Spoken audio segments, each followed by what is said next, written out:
유럽 출신의 사진작가가 한국과 일본을 둘러본 후 태국에 갔더니 덮어놓고 한국을 욕하는 태국인들과 만나게 되었고 참다 못해 결국에는 말싸움까지 벌였다고 하는데요. 태국인들의 생각이 왜 그런지 나름대로 분석도 해봤다고 합니다. 한국에 다녀온 경험을 이야기하며 태국인들의 입을 다물게 하기는 했다고 하던데 이야기를 듣다 보면 태국인들의 논리가 다소 어처구니가 없기는 하네요. 어떤 내용이 들어있을지 지금부터 만나보시죠. 안녕하세요. 세계를 여행하며 사진을 찍는 안나라고 합니다. 무명의 작가이긴 하지만 아시아를 중심으로 촬영한 사진들이 꾸준히 팔리고 있어 지금은 아시아 전역을 돌아다니며 사진 작업을 이어가고 있죠. 원래는 대학생 사진작가로 시작했지만 아시아의 다양한 문화를 접하고 사진으로 그런 걸 담다 보니 자연스럽게 아시아 전문 사진작가로 인정받게 되었는데요. 지금은 여행 경비도 촬영으로 충당하며 좋은 경험을 쌓고 있답니다. 그러던 제가 한국에 처음 발을 들이게 된 것은 몇 년 전이었어요. 어느 나라나 자신들의 나라를 홍보하는 부서가 있다는 걸 알았는데요. 역시나 한국도 그런 데서 저에게 기회를 준 거죠. 한국의 여러 곳을 찍어서 알려달라라는 목적이었는데요. 그런 제안을 받았을 때 너무 좋았고 신났지만 그러면서도 그때는 한국에 대해 잘 알지 못했던 상태였어요. 그래도 촬영 프로젝트를 위해 3개월간 한국에 머물며 한국에 대해서 자세히 알아볼 기회가 생겼습니다. 그 기간 동안 서울, 부산, 그리고 제주도 같은 도시들을 오가며 한국적인 모습 그리고 한국의 자연경관을 담을 수 있었고 다른 아시아 국가들과는 차별화된 한국의 독특한 분위기를 모두 느낄 수 있었죠. 특히 한국인들의 친절한 모습과 함께 빠르게 발전하는 도시 속에서 느낄 수 있는 에너지는 정말 인상적이었어요. 촬영하는 내내 한국을 담는 그 순간도 좋았지만 촬영 이외에도 서울의 화려한 도시 풍경과 전통이 그대로 살아있는 곳, 예를 들어 한옥마을과 경복궁의 고즈넉함은 상반되면서도 매력적인 조화를 이루고 있었어요. 한국을 구석구석 돌아다니며 느낀 점이 확실히 한국인들은 친절했고 무언가 체계적으로 움직이는 느낌이 강했죠. 한국에 머물며 최대 1만 장까지 찍어봐야겠다라는 생각이었는데 한국의 모습을 잘 담고 싶어서 2만 장 가까이 사진을 찍어버리는 성과를 내기도 했어요.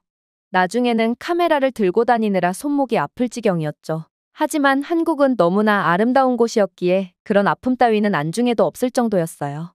그렇게 한국에서의 촬영을 마친 후 일본으로 향하게 되었는데요. 일본에서는 도쿄를 비롯해 오사카, 교토 같은 도시에서 촬영을 했습니다. 사실 일본 촬영은 순전히 제 개인 사비를 들여 촬영하는 일정이었어요. 한국과 같은 나라는 매우 오기 힘든 나라이기 때문에 바로 옆에 있는 일본도 이참에 함께 가야 경비도 절약되고 다음에 또 장거리 비행을 하지 않아도 되기 때문에 필수적으로 가봐야 한다고 느꼈거든요. 그렇게 가본 일본은 한국과는 또 다른 느낌이었어요. 굉장히 정돈되고 도시 곳곳에서 질서가 느껴졌죠. 한국과 일본 두 나라 모두 잘 정돈된 분위기에 질서도 잘 지키는 나라였는데요. 이렇게 두 나라는 겉모습은 비슷할지 몰라도 깊이 들어가 보면 아주 다른 점들이 많았어요. 일본은 여전히 전통에 대한 자부심이 강하고 모든 것이 매뉴얼화되어 움직이는 경향이 있었어요. 반면에 한국은 더 젊고 역동적이며 빠르게 변화하는 분위기였죠. 일본은 안정적이고 정적인 느낌이라면 한국은 에너지 넘치고 혁신적인 나라로 다가왔어요. 이렇게 좋게 이야기할 수도 있지만 일본에서는 조금 답답함을 느끼기도 했다고 이야기를 해야 될 것 같기는 합니다. 그렇게 두 나라에서 각각 몇 달씩 생활해보니 자연스럽게 두 나라에 대한 차이점을 느낄 수 있었는데요.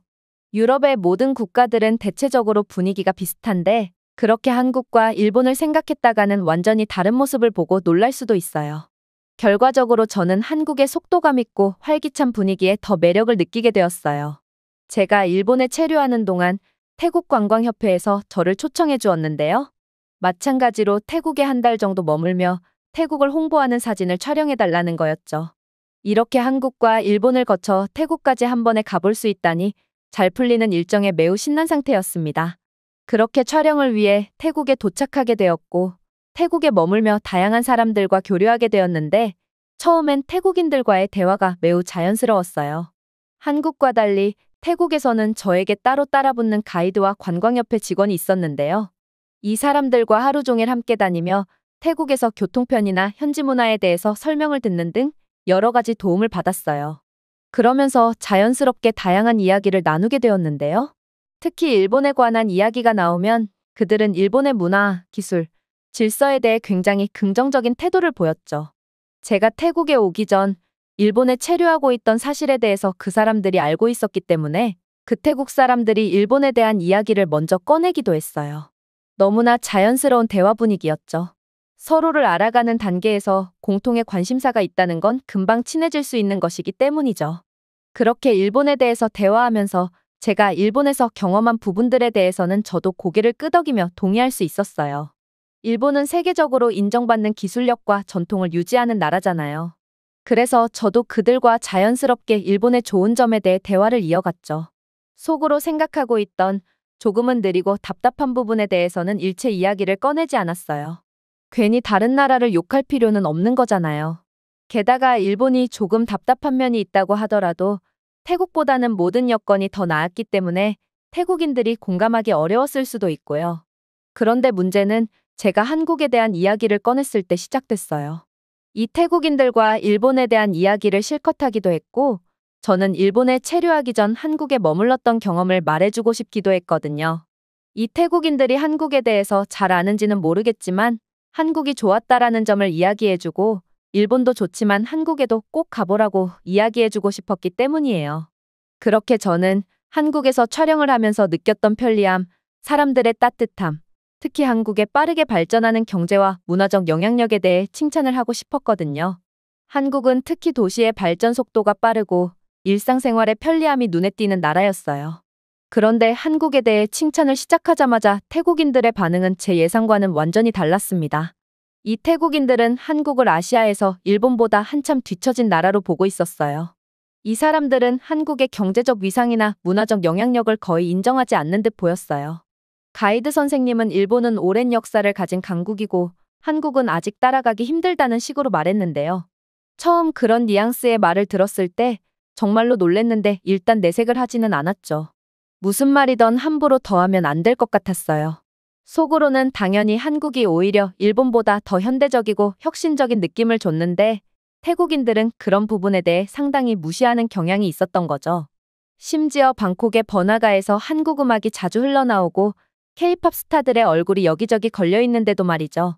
그렇게 한국에 대한 인기가 여기 방콕에서도 느껴지기는 했는데 사람마다 경험이 다를 수 있고 제가 뭣도 모르고 한국이 좋다고 그 사람을 설득할 필요는 없는 거잖아요. 그래서 일단은 가만히 있었는데요. 그리고 이 가이드 선생님 말고도 관광협회에서 제 일정을 도와주는 직원분도 마찬가지로 한국에 대해서 나쁘게 생각하고 있더라고요. 옆에서 이렇게 저를 도와주는 두 명의 태국인이 한국에 대해서 부정적으로 보고 있었지만 이 두 명이 분명히 독특한 시각을 가지고 있는 거라 믿었고 저는 한국에 대해서 안 좋은 이야기를 듣더라도 그걸 귀담아 듣지 않고 그냥 흘려보냈습니다. 그러면서 더 이상 이 사람들과 한국에 대한 이야기를 하지 않는 게 좋겠다고 생각이 들었어요. 그러다가 방콕 외곽 쪽의 번화가에서 만난 태국인들과 대화할 기회가 생겼는데요. 그 사람들은 한국 음악을 듣는 사람들이나 그 문화를 소비하는 사람들을 이상한 사람 취급을 하더군요. 그들은 한결같이 한국 음악은 재미있지만 깊이가 없다며 진지하게 받아들이지 않았어요. 저는 그들의 이런 시각에 놀랐고 한국에서 느꼈던 혁신과 활력을 태국인들은 왜 이렇게 다르게 받아들이는지 의문이 들었죠. 한국이 경제적으로나 문화적으로 큰 성공을 거두고 있음에도 일부 태국인들이 여전히 한국을 일본에 비해 하위에 두는 이 경향은 저에게 정말 새로운 충격이었어요. 그 이후로 저는 태국인들이 왜 이런 생각을 가지고 있는지에 대해 깊이 고민해보게 되었어요. 도대체 왜 한국에 대해 이런 부정적인 인식을 가지고 있을까? 그들과 더 많은 대화를 나누고 그들이 가진 생각의 뿌리를 탐색하면서 한 가지 공통된 생각을 발견하게 되었는데요. 그들의 말에 따르면 한국은 과거의 태국과 비슷하거나 오히려 더 가난한 나라였다는 인식이 여전히 강하게 남아있다는 것이었죠. 특히 1980년대까지만 해도 한국과 태국은 경제적으로 큰 차이가 없었고 한국이 특별히 앞서 있지도 않았다고 말하더군요. 오히려 한국은 태국보다도 열악한 경제적 상황에 놓여 있었다고 생각하는 이들이 많았어요. 그런 인식 때문인지 태국인들은 한국이 갑자기 운이 좋아서 국제대회를 개최하고 외국 투자를 받으며 성장했다는 말을 자주 했어요. 1988년 서울 올림픽과 2002년 월드컵 같은 대형 이벤트가 한국 경제에 엄청난 자극을 주었고 이로 인해 한국은 국제적인 주목을 받으며 빠르게 성장할 수 있었다고 생각하는 경향이 강했습니다. 그러니까 운 좋게 국제대회 개최한 걸로 한국이 태국과 운명을 달리했다며 질투하는 시선 같았는데 이건 말도 안 되는 주장에 불과하다고 느꼈어요. 그렇다고 해서 제가 그 사람들을 가르칠 수는 없었기에 그저 답답한 마음만 들 뿐이었죠. 또한 그들은 한국이 경제적으로 성공한 이유를 일본을 베끼고 따라했기 때문이라고 생각하는 것 같았는데요. 일부 태국인들은 한국이 자체적인 기술력이나 혁신이 아니라 일본의 산업 구조와 기술을 모방해 비겁하게 성장했다고 말했어요. 이런 인식은 한국의 성장을 운이나 일본에 대한 모방으로 치부하며 한국을 경제적으로 인정하지 않는 배경이 되었습니다. 이런 편견 속에서 한국의 성과를 제대로 평가받지 못하는 것이 안타까웠어요. 한국의 노력과 경제적 성장은 분명 고유한 도전과 혁신의 결과였지만 태국인들 사이에서는 이와 같은 부정적인 인식이 여전히 남아있음을 깨닫게 되었죠. 물론 모든 태국인이 한국을 이렇게 바라보는 건 아니에요. 제가 태국에 머물며 만나본 수많은 태국인들 중 과반수 이상이 한국에 대해서 좋게 생각하고 있었고, 어쩌면 80% 이상은 한국을 좋아하는 분위기라고 말해도 될 것 같기는 해요. 당연히 한국에 가보고 싶다고 말하는 사람도 많았고요. 하지만 지나치게 한국에 대해서 부정적인 생각을 가진 사람들이 있었다는 사실이죠. 더 웃긴 건 제가 일본 이야기를 하면 한국에 대해 부정적인 생각을 가지고 있는 태국 사람들은 자신들이 먼저 한국 이야기를 꺼낸다는 거죠. 이렇게 수많은 태국인들과의 대화에서 한국을 향한 부정적인 시각을 접할 때마다 마음속에 답답함을 느꼈어요. 한국이 경제적으로 성공한 것을 비겁하게 일본을 모방한 결과라고 강하게 주장하는 레파토리는 매우 똑같았습니다. 그러다가 결국 한국에 대한 태국인들의 편견에 동의할 수 없다고 말해야겠다라는 생각이 들었어요. 그냥 더 이상 가만히 있으면 안 될 것 같았어요. 저에게 친절했고 저에게 베풀어 주었던 한국인들의 얼굴이 떠오르는데 눈앞에서 한국을 욕하고 있는 사람들에게 아무 말도 안 하고 있는 걸 더 이상은 못하겠더라고요. 그때부터 당당하게 말하기 시작했습니다. 한국이 그렇게 비겁했다고? 난 그렇게 생각하지 않아요. 한국은 경제적 성공을 자신들만의 노력으로 이룬 거예요. 그들의 기술력과 혁신은 인정받아야 마땅하죠. 제가 일본에 머물기 전 한국에 3달이나 머물렀는데요. 한국에 익숙해져 있더니 일본이 답답하게 느껴졌고 일본이 매우 뒤처져 있다고 느꼈는데요. 이 말을 하자 상대방의 표정이 굳어졌어요. 태국인들은 여전히 한국을 깎아내리며 그저 일본의 뒤를 밟았을 뿐이라며 자신의 주장을 굽히지 않았습니다. 어느새 대화는 점점 격해졌고 결국 말싸움으로 번지게 되었죠. 웃긴 것은 그들 중 누구도 한국에 가본 적이 없다는 것이었어요. 한국의 현실을 경험하지도 않았으면서 그저 듣거나 생각으로만 만들어진 편견에 갇혀 한국을 무시하고 있었죠. 그중 한 명이 이렇게 말했어요. 너는 왜 그렇게 한국 편만 드는 거야? 한국을 그렇게 대단한 나라로 포장하려는 건 왜지? 저는 한숨을 쉬며 답했어요. 나는 한국의 편을 들고 있는 게 아니에요. 난 그저 사실을 말했을 뿐이에요. 한국은 그들의 노력을 통해 성장했고 그걸 인정해주지 않는 건 불공평한 거예요. 그러나 태국인들은 여전히 제 말에 귀를 기울이지 않았고 태국인들의 편견은 쉽게 무너지지 않았죠. 저는 실망했지만 한국에 대한 자신의 신념을 더 확고히 하게 된 계기가 되었습니다. 한국의 진정한 성공은 그들이 직접 겪어보지 못한 사람들이 폄하할 수 있는 것이 아니라는 것을 말이죠. 솔직히 말해서 나는 일본과 한국에서 모두 살아본 사람으로서 태국인들이 일본만을 최고로 여기고 한국을 깎아내리는 태도가 여전히 이해가 되지 않습니다. 물론 일본도 아시아에서 중요한 위치를 차지한 나라이고 그들의 전통과 시스템은 잘 구축되어 있는 건 맞아요. 하지만 그 장점들은 한국도 동일하게 가지고 있어요. 깨끗한 거리, 효율적인 대중교통, 빠른 기술 발전, 이 모든 것들은 한국에서도 이미 일상적이에요. 게다가 한국은 최근 몇 년간 일본을 뛰어넘는 발전을 이루었어요. 역시나 일본에 체류할 때 일본이 경제적, 사회적으로 잘 정비된 나라라는 인상을 받았지만 그와 동시에 한국에서도 그 정도는 당연히 하고 있었고 오히려 더 잘하고 있었으며 한국이 훨씬 더 활기차고 혁신적인 곳이라는 느낌을 받았거든요. 그렇기 때문에 한국은 그저 일본을 따라가는 나라가 아니에요. 오히려 앞서가는 나라라고 말해야 하죠. IT 기술, 문화 콘텐츠, 글로벌 영향력에서 한국은 이미 일본을 넘어선 나라입니다. 특히 한국의 젊은 세대들은 빠른 속도로 변화하고 새로운 트렌드를 주도하며 전 세계로부터 주목받고 있어요. 그래서 한국을 무시하는 태국인들의 말에 내가 반박하지 않을 수 없었어요. 그들은 한국에 대해 잘 알지 못하면서도 마치 한국이 일본보다 항상 뒤처져 있다고 믿고 있었어요. 특히 경제와 문화에서 한국이 발전한 사실을 인정하지 않으려는 그들의 편견을 보며 답답함을 느꼈죠. 한국이 일본을 모방했다는 이야기를 들을 때마다 나는 그들이 실제로 한국을 경험해보지도 않고 하는 말에 얼마나 근거가 부족한지 실감했어요. 태국에서 지내다 보니 태국이 일본을 많이 닮고 싶어 한다는 사실을 자연스럽게 알게 되었어요. 특히 도시 곳곳에서 보이는 일본 문화의 흔적은 꽤 눈에 띄었어요.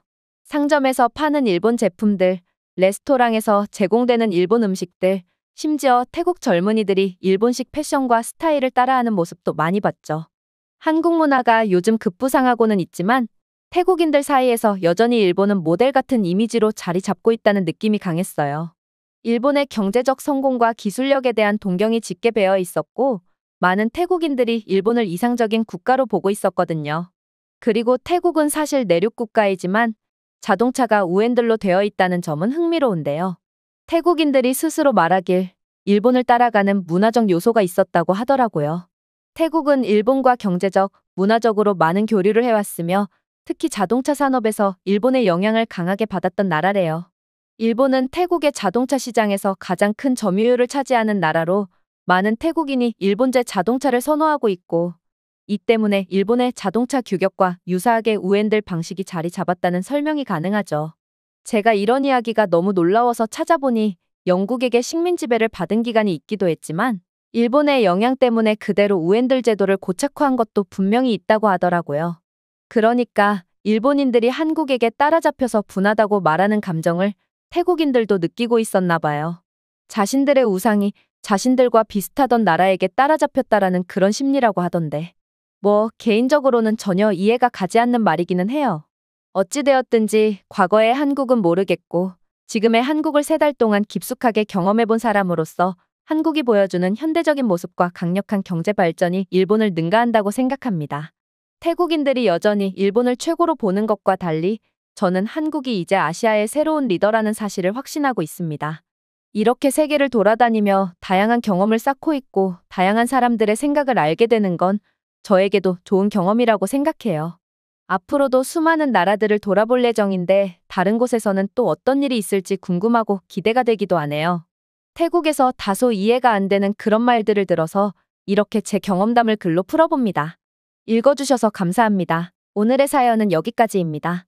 지금 화면에 나오는 영상을 아직 시청하지 않으셨다면 지금 바로 시청해보세요. 감사합니다.